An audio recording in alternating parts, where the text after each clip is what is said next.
नमस्कार दोस्तों, story of life Hindi में आप लोगों की स्वागत है। कैसे अपने मन को अपने वश में किया जा सकता है। एक बार महात्मा बुद्ध किसी नगर से गुजर रहे थे। बुद्ध की नज़र एक कपड़ा व्यापारी पर पड़ी जो बहुत ही उदास और निराश दिख रहा था। बुद्ध उसके पास गए और पूछा, हे भक्त, तुम इतने दुखी क्यों हो? यदि आप अपनी चिंता के बारे में मुझे बताए तो मैं आपकी मदद कर सकता हूँ। कपड़ा व्यापारी ने बुद्ध को प्रणाम किया और उन्हें अंदर आमंत्रित किया।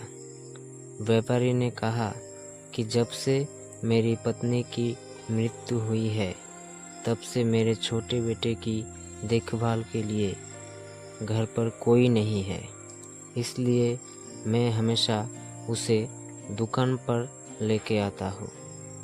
लेकिन वो मेरी दुकान पर आने वाले हर ग्राहकों की पगड़ी उतार देता है।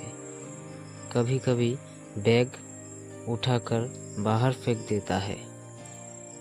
मैंने डांटा और बहुत समझाने की कोशिश की, लेकिन वो नहीं समझे। उसकी हरकत से मेरे सभी ग्राहक अपमानित महसूस करते हैं और वापस चले जाते हैं।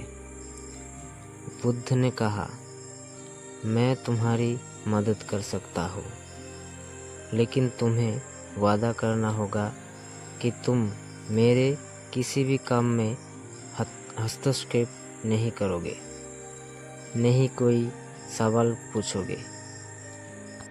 व्यापारी बुद्ध से वादा करते हैं। अगले दिन बुद्ध पगड़ी पहनकर आए और ग्राहक की तरह बैठ गए। व्यापारी की बेटे ने आकर बुद्ध की पगड़ी उछाल दी। महात्मा बुद्ध मुस्कुराए और बोले, बहुत अच्छा, जाओ और वो पगड़ी वापस लेकर आओ। लड़के ने फिर से पगड़ी उछाल दी। बुद्ध ने लड़के को एक कुल्हाड़ी और लकड़ी दी और कहा, जाओ उस लकड़ी को काटो। व्यापारी को थोड़ा डर था कि कहीं उसके बेटे को चोट ना लग जाए, लेकिन उन्हें अपना वादा याद था। 7 दिनों तक बुद्ध ने कोई नया काम करने को बोलता है। जल्द ही लड़का भूल जाता है कि उसे किसी की पगड़ी उछालनी है।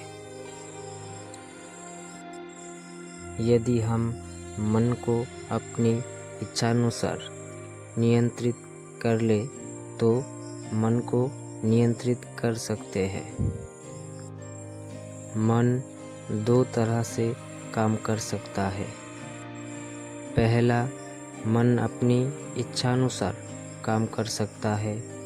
दूसरा, हम मन से अपनी इच्छानुसार काम करा सकते हैं।